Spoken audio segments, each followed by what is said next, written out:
প্রচণ্ড ভালোবাসার পরেও আপনি যাকে পেলেন না, তার জন্য মন খারাপ করবেন না, কিংবা আফসোস করা নিছক বোকামি।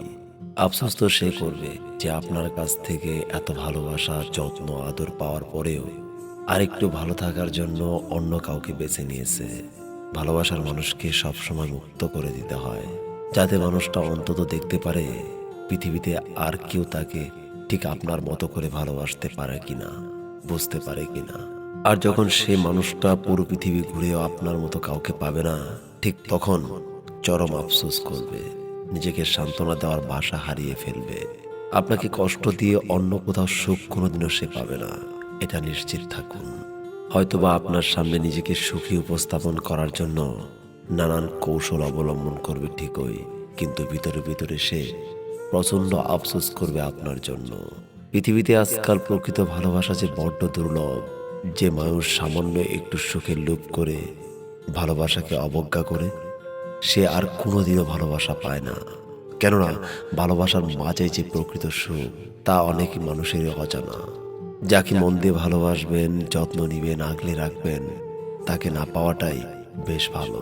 নিজের ভালো যে না বুঝে আপনাকে তীব্র আঘাত দিয়ে নিজের সুখের লোভে অন্য কাউকে বেছে নেয়, তার কাছে আপনি অন্তত কখনোই ভালো থাকার আশা করবেন না। ভালো থাকতে পারবেনও না, ভালো থাকার কথাও না।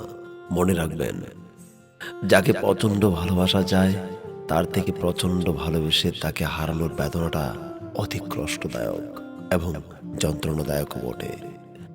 আজ ভালোবাসার মানুষকে না পেয়ে আপনি যে আঘাত পাচ্ছেন, নিজেকে তিল তিল করে শেষ করে দিচ্ছেন, সে মানুষটা একটা সময় ঠিক আপনার থেকে দ্বিগুণ কষ্ট পাবে। কেবল আপনার থেকে পাওয়া প্রচণ্ড ভালোবাসা, যত্ন কিংবা আদরের কথা মনে করে। বিশ্বাস করুন, অবশ্যই পাবে। ভালোবাসা আর সময় কখনো কারো কাছে তার দেনা পাওনা বাকি রাখে না। সময় মতো সুদে আসলে সব কিছুই পরিশোধ করে দেয়। একটা সময় ঠিকই তার স্বার্থপরতার কথা ভেবে নিজেকে বদলে নেবেন, গুছিয়ে নেবেন, কষ্টকে জয় করে নিজে ভালো থাকা শিখে নেবেন। আফসোস কিংবা অপেক্ষা আপনার জন্য নয়, বরং তার জন্য যে আপনার অসীম ভালোবাসাকে মূল্যহীন মনে করে নিজেকে বাসিয়ে দিয়েছে অন্য কারো কামনা, বাসনা আর চাহিদার মাঝে।